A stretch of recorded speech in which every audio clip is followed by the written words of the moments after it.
Ravi de vous retrouver sur le plateau TV des JFR 2018 et je suis en compagnie de Roger Jiménez. Bonjour. Bonjour. Vous êtes ancien directeur informatique en milieu hospitalier et à la tête actuellement d'un cabinet de consultants en digitalisation.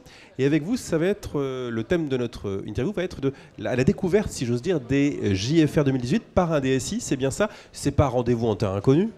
Un petit peu quand même, parce que, disons, pendant plus de 12 ans, en tant que directeur informatique, on est habitué à parler de système informatique hospitalier, mais plutôt orienté sur tout ce qui est administratif, je dirais classique, gestion administrative de patients, et facturation et autres.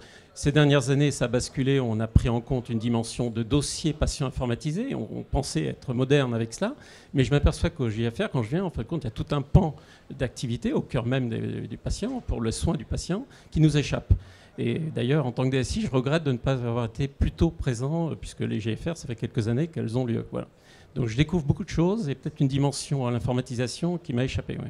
Et vous invitez justement tous les DSI à s'y rendre, à ces JFR? Ah oui, complètement. Oui. Je dirais que les DSI ont ces dernières années basculé en prenant maintenant la dimension du dossier patient informatisé en point d'entrée, je dirais, dans leur système d'information.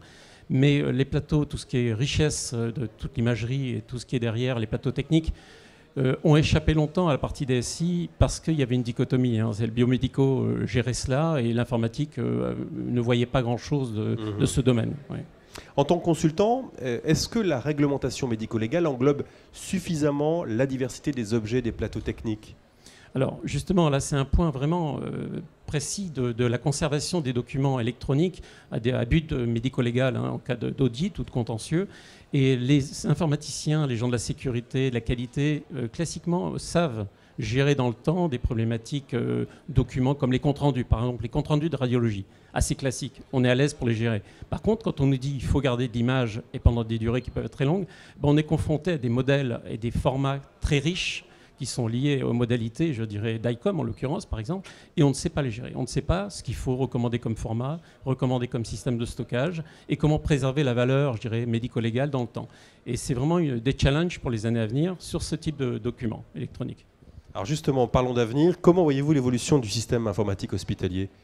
Je dirais peut-être recentrer maintenant les préoccupations des directeurs informatiques, non plus dans le système traditionnel hospitalier, mais peut-être en connaissant un peu mieux peut-être les documents, les réglementations qui tournent autour, et prenant en compte les contraintes qui sont à la fois d'exploitation de ces formats dans le temps, mais aussi des problématiques d'intégrité de ces documents, de la signature électronique, on en parle beaucoup autour des documents, et comment faire en sorte que ces documents électroniques très riches, que sont par exemple l'imagerie, puissent répondre à ces contraintes. Voilà. Quel est un petit peu le profil de ceux qui vous consultent? Alors aujourd'hui, ceux qui nous consultent, ce sont surtout des directeurs informatiques ou des métiers qui, par exemple, veulent être plus efficaces dans la collaboration, l'échange des informations et des documents électroniques, par exemple dans le parcours du patient, mais ça reste souvent très administratif.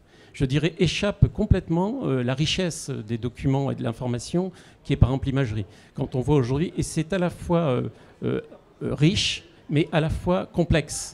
Comment gérer cela en termes de pérennité, sachant que ça évolue beaucoup et qu'il va falloir produire une preuve dans 10, 20, 30 ans et montrer que le document qu'on a exploité avant n'a pas été modifié, qu'il est intègre et qu'on puisse répondre à des responsabilités d'interprétation sur des documents qui ont pu évoluer. Voilà. Quelle suite vous donnerez au JFR? Moi, personnellement, à midi, j'ai eu un rendez-vous très intéressant avec je dirais de vos partenaires, je sais pas, côté MNH avec par exemple Acetiam, et j'ai trouvé une approche très intéressante où ils sont déjà sur des problématiques de conservation en termes de stockage, d'optimisation d'imagerie, avec de l'exploitation dans le temps, et on va essayer d'y réfléchir pour y amener une connotation juridique, médico-légale, sachant que notre cabinet est spécialisé là-dessus.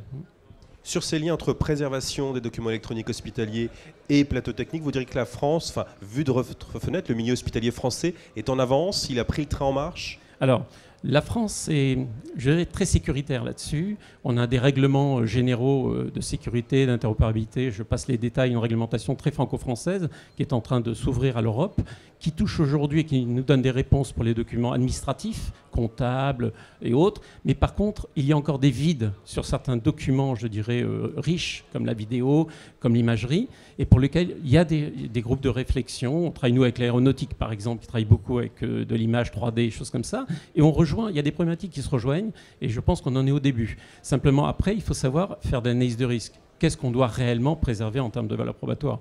Est-ce que c'est le compte-rendu? Est-ce que c'est l'image qui a permis de faire l'analyse et le compte-rendu? Voilà, donc ce sont des réflexions à mener, oui. Très bien, merci d'avoir répondu à nos questions, Roger Jiménez. Excellente JFR à vous et à très bientôt sur le plateau TV des JFR. Merci beaucoup.